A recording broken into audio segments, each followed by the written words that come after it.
There was once a prince, and he wanted a princess, but then she must be a real princess. He traveled right round the world to find one, but there was always something wrong. There were plenty of princesses, but whether they were real princesses he had great difficulty in discovering. There was always something which was not quite right about them, so at last he had to come home again. And he was very sad because he wanted a real princess so badly. One evening there was a terrible storm. It thundered and lightened, and the rain poured down in torrents. Indeed, it was a fearful night.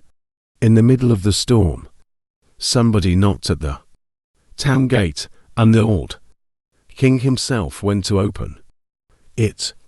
It was a princess who stood outside, but she was in a terrible state from the rain.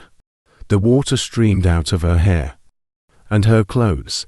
It ran in at the top of her shoes and out at the heel. But she said that she was a real princess. Well, we shall soon see if that is true, thought the old king, but he said nothing. She went into the bedroom, took all the bedcloths off and laid a pea on the bedstead. Then she took 20 mattresses and piled them on the top of the pea, and then 20 feather beds on the top of the mattresses. This was where the princess was to sleep that night. In the morning they asked her how she had slept.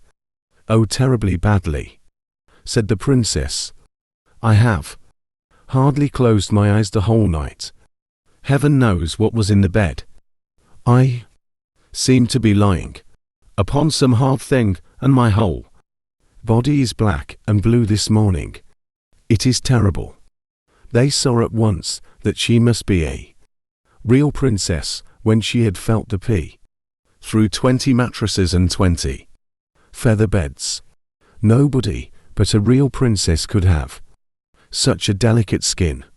So the prince took her to be his wife, for now he was sure that he had found a real princess, and the pea was put into the museum, where it may still be seen if no one has stolen it.